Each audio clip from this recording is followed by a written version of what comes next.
In the spirit of reconciliation, the entire team at Curious Freedom acknowledges the traditional custodians of country throughout Australia and their connection to land, waters, and community. We acknowledge that sovereignty was never ceded. It always was and always will be Aboriginal land. We pay our respects to their elders, past and present, and extend that respect to all Aboriginal and Torres Strait Islanders people listening today. I would like to acknowledge in particular the Darug people who are the original custodians on the land on which I record this podcast.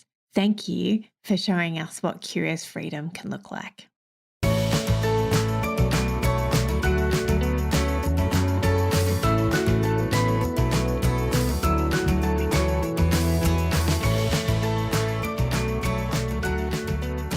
Hi, and welcome to Curious Freedom with me, Kirsty and my friend Bin. Hey. We are back again this week.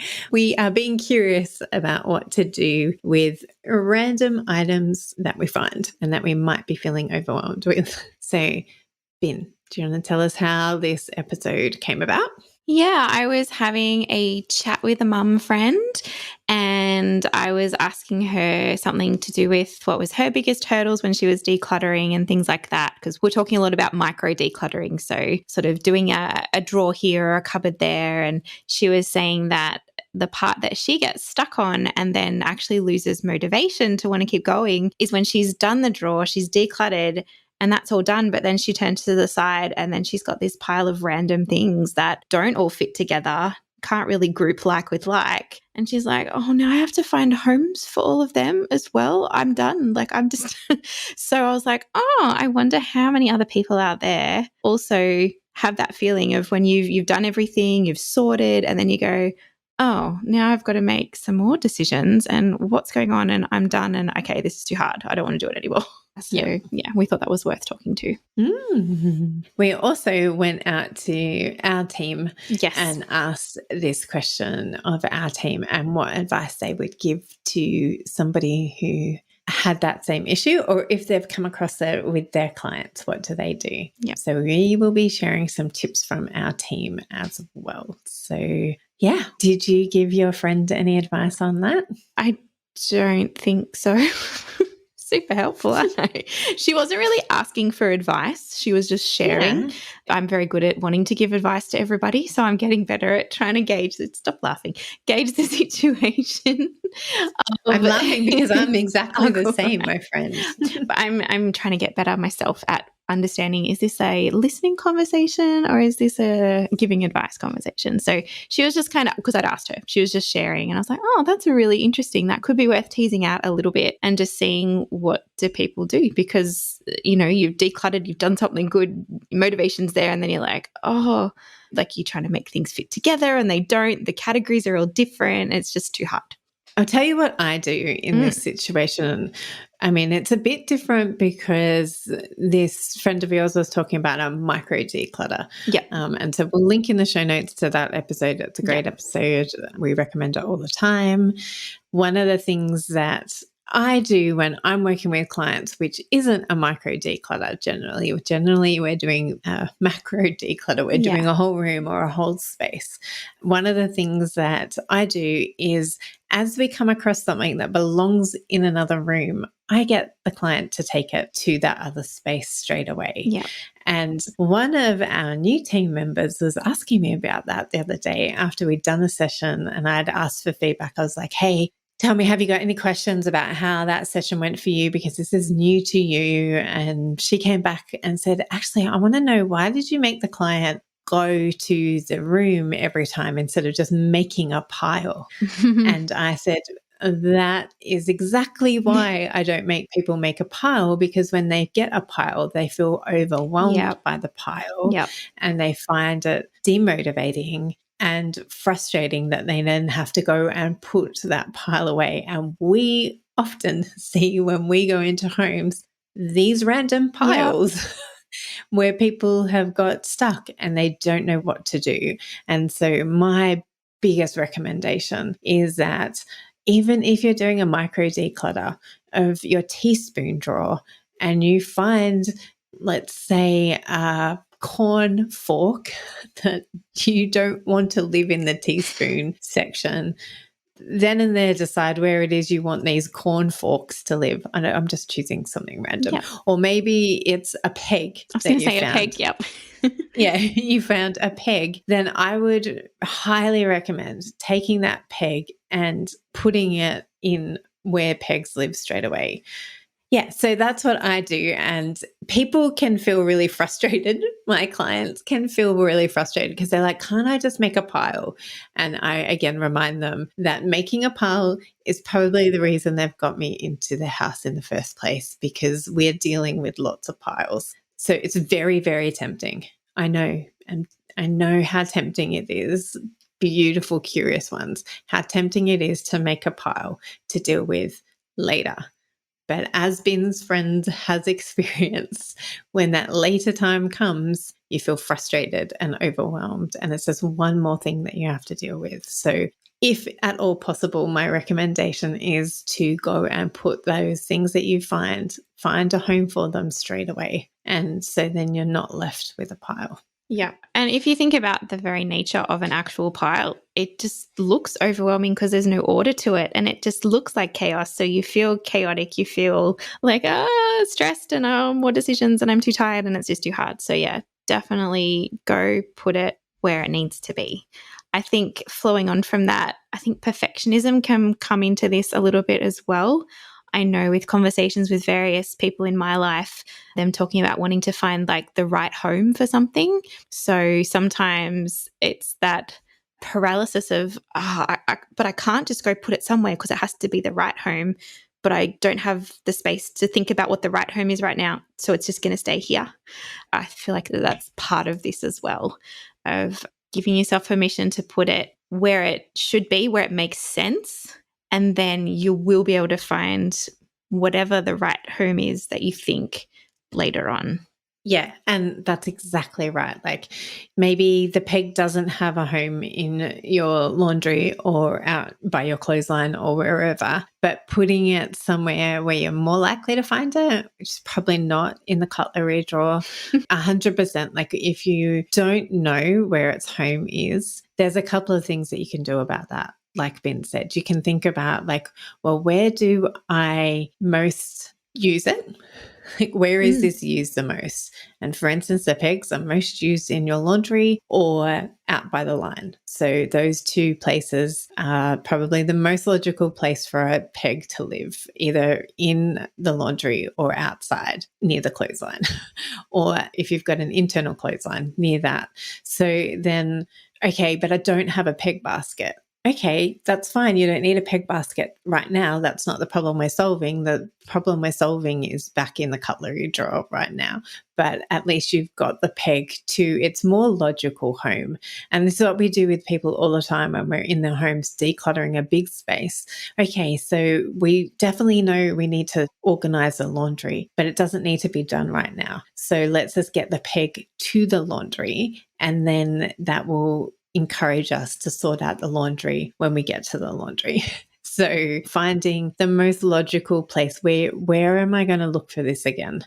If I need a pen, or if I need a battery, or if I need, I'm trying to think of other random items that we find. If I need a screwdriver, where am I going to look for that? And then put it in that place. And it does not have to have a perfect solution for it yet, but you're more likely to be able to retrieve it, which is the whole point of organizing, is to be able to retrieve things. So you're much more likely to be able to find a peg where you need it if it's close to where you need it. Yep. And just giving yourself that permission to not put something where you think it should go, like put it where it makes sense. Yes. For us, I keep a screwdriver in the box where all our batteries are. Like that's not a normal place for a screwdriver. Probably, I don't know, a utility drawer in the garage. I don't know. But for us, I keep one with the batteries because a lot of the things that need batteries require a screwdriver to actually change them. You know, as you use things in your home as well, especially when you're setting up a new space, or if you've moved house or something like that and you've got a random box, a lot of people will come across, they've packed a few random boxes of all that stuff where you're like, oh, doesn't quite fit this stuff, doesn't quite, okay, we'll make random boxes. My husband's really good at making those, unfortunately. But yeah, so we've got pretty good at working out, okay, so once you've lived in your space a little while, okay, now some things will make sense as to where you're going to put them. I love that. Like, definitely don't go out to Bunnings or to Home Depot or wherever and buy a whole caddy for tools if you only have a screwdriver. Yeah. Don't overcomplicate something. Yes. If you only have a screwdriver and the only time you really use a screwdriver is to undo toys to put new batteries in, then put the screwdriver with the batteries. That makes total sense. Yep. And sometimes when you're going through this process and you find a whole bunch of lots of random bits, because part of the process of decluttering is putting things back in their home. You go, oh, this doesn't fit here. As you're organizing and sorting, you'll work out, oh, this stuff doesn't fit. And you end up with your little random pile that we're talking about today. So you'll find that as you go through, you might end up with a few more things that kind of go with some of the random things in your pile. So you might actually end up with little categories of, because it's okay to have like a drawer or a box that I guess you could label as random, but does still have some order to it, where you've got, oh, this is an unusual item or an odd thing, or it doesn't match anything else. It kind of does make sense to keep all those things together. So you don't have to try and make things fit where they shouldn't. But yeah, you may find as you go along that you end up with a couple more odd things that actually do make a little category and you can just put them together somewhere. Yes. So Belinda, before I started into my whole, this is how I do it with the clients, Belinda had done 5 principles to follow when trying to sort out those 5 with those random items. So they were 1, be intentional, 2, group like with like, 3, store it where it will be used, 4, don't keep it just in case, and 5, use binary decisions to evaluate. So let's talk about each of them a little bit more, Bin. So be intentional. What does that mean when it comes to random items? Yeah, so I guess you're going, well, am I going to use this? What do I use this for? So asking yourself all those questions of, do I actually use it? Do I have something else that has the same purpose or the same function? Is this a duplicate? So asking all of those kinds of questions so that you're actually only keeping what you're going to use, love, and need. So that's kind of how I see that being intentional. And kind of with that as well, if there's a 20-20 rule, if you can replace it in under 20 minutes for under $20, then if for some reason you do actually let go of something that you do need, it's not going to cost much or not going to be too much of an effort to replace it. Or you can borrow it from someone or something like that. So yeah, if that happens. Yeah, and that's really good. Like when you're talking about all these random items, like you may have cleaned out a junk drawer. You may have been doing, like, as we said, a micro declutter, and you've ended up with some things that don't belong in that space, and you're trying to figure out, well, where am I going to even store all this stuff? Like, first and foremost, do you even need to store it? Like, do you even need to keep it? Why have you got it in your house? Like, you know, some things you're like, I don't even know what this is or what it belonged to. Like, is this even mine? How did this even end up in my house? So maybe that's part of being intentional. It's like, okay, I don't know what this is. It looks like it's off the back of a toy, but we haven't had toys in our house for 10 years. And I'm pretty sure it's okay if I let it go. Yep. Well, we had this almost exact moment the other day. I was doing some ironing, which I never do, so that's bizarre in the first place. But I was standing near we've got a big 4x4 Kallax unit with all of our toys in it, and I've got my indoor plants on top of it. And I was just looking up, checking if the plants were looking sad and needed water, and I saw these random little bolts and screws. I'm like, what is this? And I realized that it was our 4-year-old has a balance bike. And one day when we were out going to school, her wheel fell off the back and we realized it was missing one side of the nuts and bolts. So we'd gathered up what we could find. Anyway, long story short, these bolts were on top of the bookcase for whatever reason. I have no idea. But I remembered that my husband had ordered replacement parts and fixed the bike, so it was good. And I'm like, hey, do we need these anymore? And he kind of hesitated. Like there was still that, oh, but I'm like, well, you fixed it. It's only half of them anyway. Are you good if I chuck these? And he's like, oh, yeah, okay. So it was still that moment of, oh, no, but what if I need it? And it's so interesting how that can be so ingrained in us. But yeah, that was a bit bizarre. But it was good to be like, oh, no, we fixed this now. We don't need a backup anymore. We had to get a whole new piece, so we're good and they can go. So just taking that moment to actually talk yourself through it is really helpful. I can be very quick to throw things out. So it helps me to not get rid of something that is actually helpful or useful, and also to help yourself understand, why do I need this? Why don't I need this?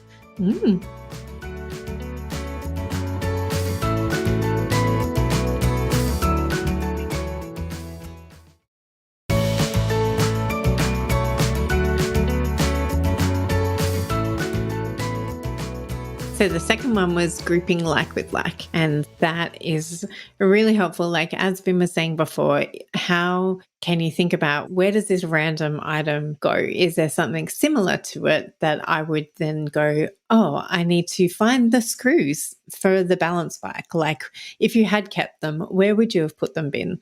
Do you have any other screws? Like let's pretend you kept them. Where would you put them? Yep. So the same box as the batteries, which sounds very odd, but I've got a little box that's like a giant tackle box kind of thing. It's 4 dividers, clear plastic. I think I got it from Kmart, and I call it my utility box, and it has spare parts of things the kids currently have and are using that might break and we do actually need to keep, or the batteries, or those kinds of, it is almost like an odds and ends box, but it still kind of makes sense. So yeah, we would have just popped them in there. Like it's got, I think there was because we've moved house a few times, we know that with our swing set or our trampoline, there's little tools that come with it that are really helpful to have an access to take them down and put them back up again. So they go in that box as well. So it's kind of, I think we call it a utility or maintenance box. So that's where they would have gone. Yeah. And so you have grouped like with like, even though you don't have the exact bolts and nuts for the balance bike. Like you wouldn't have gone out and got another storage container. No, not at all. Because it makes sense to you that you would just go through one of those little compartments to look for the screws that would fit the balance bike if you had decided to keep it.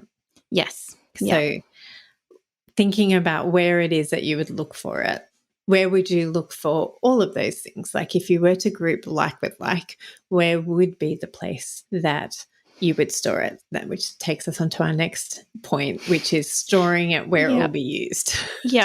So going back to that same example, this little box, it actually sits in our buffet in our dining room, which sounds like such an odd place again. But it's towards the front of our house. It's right opposite our kitchen. And it is the place where we've got a charging station on top of the buffet for the iPads. There's another little drawer unit under it that has like kids' stickers for labeling their items and all that. So we've got those sorts of things in that same place. And then just inside one of the cupboards, that box just fits there. The kids all know where to get it. I think it's also got, all those hooks, like those 3M hooks you can that are removable for paintings and pictures and stuff. We use a lot of those because we're renting, so we can easily put things up in the house and not wreck the walls. So all of those things are in there. So it's good now the kids actually know where to go. They go to that cupboard to grab the batteries or whatever it is they need. So it works well for us. It's a central location. It was just where we kept thinking to go to get it. So we thought, well, we may as well put it there and not try and put it up in like a high cupboard in the kitchen or put it in the garage where you've actually got to go through our garage is down a few stairs and things like that. So it made sense. That key thing of store it where you're going to use it. Think about, where does this make the most sense? Where am I thinking of grabbing things when I need it? So when I think I need batteries, I go straight to our buffet and the box is there. Yeah, and that's what's so fascinating working with our clients, because that's when we discover how their brains work. Yeah. When we ask them this question, where would you store it? Where do you use this? Where would you think to look for it if you needed to retrieve it? Yeah. And that's where we come with a buffet in our lounge room. Yeah.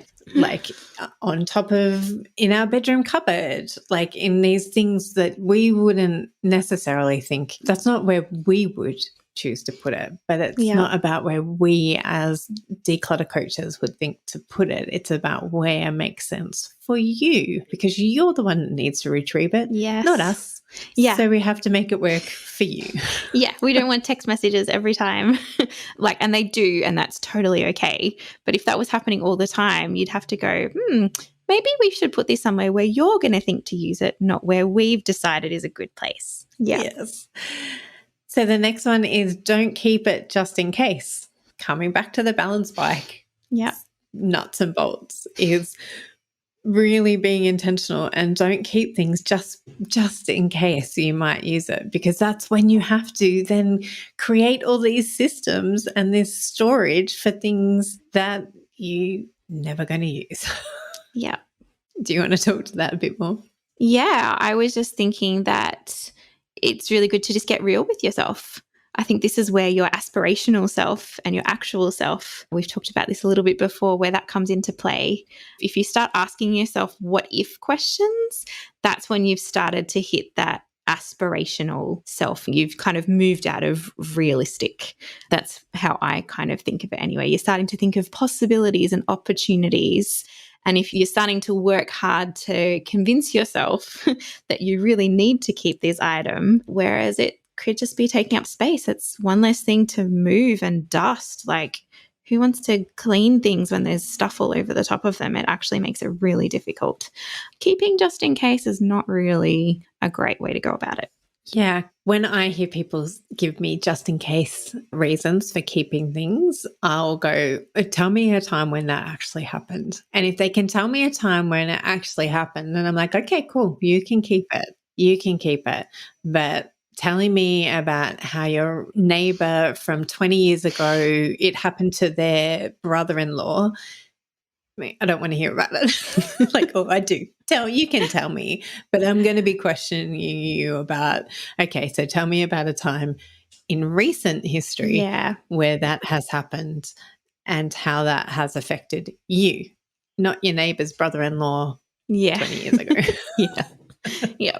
And then our fifth one was using binary decisions to evaluate. So do you want to talk to us about that?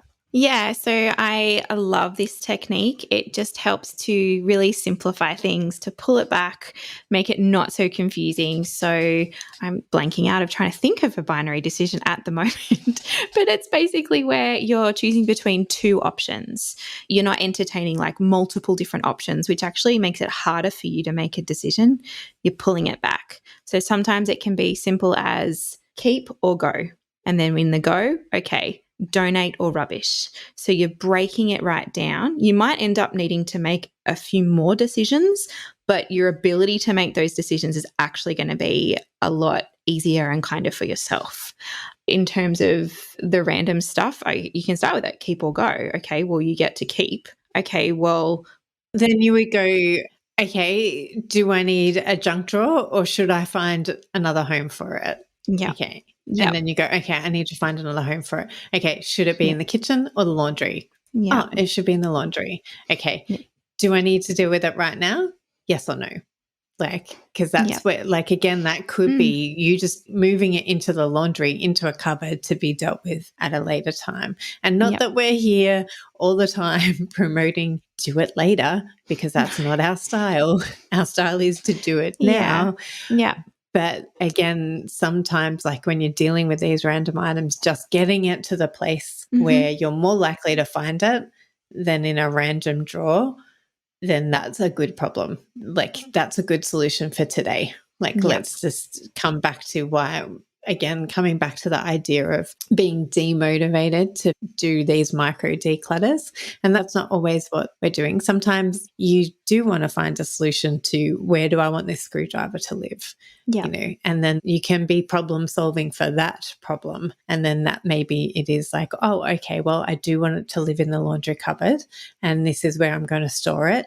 But I know that there's other things that will end up in this cupboard. So I'm not going to go out and buy a tackle box that will solve the problem for only half the things that I've decluttered and have decided I've only done half the house, or I've only done half a room, or I've only done one drawer. So why don't I wait until I have done the other rooms where I know things are going to come back and come into the laundry, and then I can organize the laundry when I know everything that I want to live in the laundry is going to be in the laundry for me to then organize. Am I making sense? Does that make sense? Yeah. Well, it's super frustrating when you're like, oh, yes, I've got all this space and I've got these few items that need this home and I've found this perfect spot and organize it.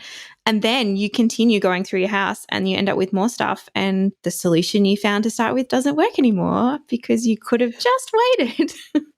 And all of a sudden you've got to rejig it, or you've bought something and it doesn't fit anymore. And that is nothing more frustrating than buying what you think is a great storage solution and it just doesn't fit because you've got like one too many things. So there's nothing wrong with taking that time to let's just see how much more stuff is actually going to come into the laundry from the rest of the house, and then let's work with what we've got. Yeah. I had a great example of that the other day when I was working with a client. They've just moved into a new house, but it's a rental property and they don't know how long they're going to be there for. And they'd moved from a massive house with a massively beautiful kitchen with a walk-in pantry, and it was really big. And this house they've moved to is still really large, and the kitchen is still really large, but not as well designed, and they hadn't finished unpacking. So the beautiful client had got me in and was just like, can you please help me? And I was like, yes, I can help you. And I can help you organize this space. But before we organize this space, we absolutely need to finish unpacking. Yeah. Because I am not organizing a cupboard and having it looking perfect and exactly going to be wonderful and awesome. It's going to be so well used to then open up a box and find 50 more glasses that I then have to fit into this perfectly organized cupboard already. So I was like, no. We need to unpack completely. We need to declutter and make sure that everything that you're keeping for this house that we're going to be using in this space is what you want to keep. And so that's why we're always saying declutter first, because then you'll be able to organize. And that's why it is like, be intentional is the first one, because it's when you're finding random items, do I even need to keep this? Or is this like bins, nuts and bolts, and they actually can be just chucked? Because if the wheel comes off again, I'm going to have to use more than just these bolts. I'll be calling the company and demanding a replacement bike, but still. Shouldn't have happened. Anyway. Using binary decisions can really help. And we've got a whole episode on that, and we'll link to that in the show notes as well. With just the next couple of minutes, we're going to quickly run through some of the tips from our team as well, because there is lots of ideas in there from them. So the first one was from our beautiful Kirsty. She said that if it's a random junk bowl full of bits and bobs, I encourage clients to visually look and identify 5 things that they're immediately drawn to and are useful and have a home already. And commonly they choose the pens, the rubber bands, hair ties, bobby pins. And then if they're comfortable, the remainder goes in the bin. Or we go again and find another 5 useful items. So most random items end up together because they don't have a home, says Kirsty, which is what we have been saying. And once they fit in a category such as the kitchen, the stationery, bathroom, laundry, then they tend to find a home easier, which is exactly what we've been saying. So I'm glad that Kirsty agrees with us.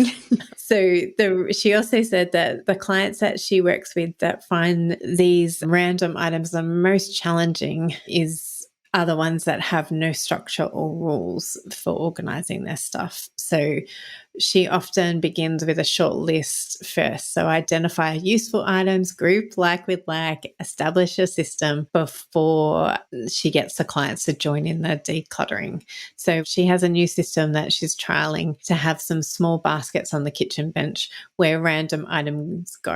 And each week they aim to sort this basket out first to build a little strength in this area. So that's a really good tip too. But we've got other tips about these baskets as well. So do you want to read some of them out to you, Ben? Yeah, sure. So our beautiful Jen had some great thoughts. She said that the random things, if they're deemed worth keeping, then put them where they'll get used, or at least in the room they're most likely to be used. So again, just confirming what we've been talking about. And then she also likes to everyone calls it a junk drawer, but she likes to call it a useful drawer. So if it's deemed random useful stuff, it's better to call it a useful drawer, but to still be intentional with it. So not just fill it up with random things, but that are all useful and helpful and that you are going to use that will add to whatever it is you need to do. Yeah. And then Jody said that sometimes it's okay to leave random stuff in a box until you have the energy to tackle it. Making decisions can be really exhausting when you're dealing with lots of different categories all at once. So with her clients, she'll sometimes suggest that they start with the too hard pile in the next session at the beginning when they have more energy to tackle it. So that's another way that if you have got to the end of your micro declutter or you've got a pile of random things, you can put it aside for now. And then when you have the energy to tackle that in the way that we have already described, so being intentional about it, grouping like with like, storing it where it will be used, letting go of the shoulds and the just in case, and using binary decisions to evaluate where things should go or if you should even keep them. So yeah, it's okay. It's okay to have random things. We just hope that this has been helpful to give you ways to tackle it when you do have the energy and when you're motivated to deal with those random odds and sods. Anything else to add, Bin? Yes, there is. I love how Jody has just said that to tackle that first thing next time round. I think it's really great to pick up on, you're tired, you're done. Okay, it's all right. Put it all together. And then next time when you're fresh, make that your priority to deal with. A lot of the time, if we've got tasks we're putting off or avoiding, trying to get the hardest one out of the way first, it gives you that real sense of, okay, I've done the hardest bit, the rest is going to be easier from here. So that's, I like that approach of being able to tackle it when you're fresh so that your decision-making capabilities are a lot better than they are when you're really tired and you're kind of done and over it and hungry and want to move on. Yeah. I like that, tackling the hard stuff first, in that something at the end of a session or at an end of your time doing it, it can feel really overwhelming. And then when you come back with fresh eyes and fresh energy, you're like, this isn't as hard as I thought. There's 15 items here and I just need to bang, I can get it done in a 15-minute task, or I can get it done in 5 minutes. Look at these random items. Actually, half of them can go in the bin. Yeah, sometimes the best thing to do is to walk away and come back to it. The challenge is coming back, making sure it you come back, and not building it up to be such a big deal too. I think that's one of the things that we're all susceptible to, is going, it's so much bigger than it actually needs to be. And so just being kind to yourself and not shaming yourself over putting it aside, but then also not continuing to shame yourself, because when you don't tackle it, that's just something else that your less kind self can then turn on and go, oh, look, you're so hopeless. You didn't even get back to, you said you were going to get back to it and you never have. And why are you even bothering? Our negative self-talk can really come into play. And we want to give that negative self less to focus on by giving it the finger and actually doing it next time. So thank you for joining Ben and I again, and we hope that you've enjoyed this episode. Come into a Facebook group. The link will be in the show notes, and we'll also put in the show notes all the episodes that we've touched on today. So we can't wait to hear how you've gone with your random items this week. Come and share in the Facebook group, and we will be back in your ears again soon. See ya. Bye.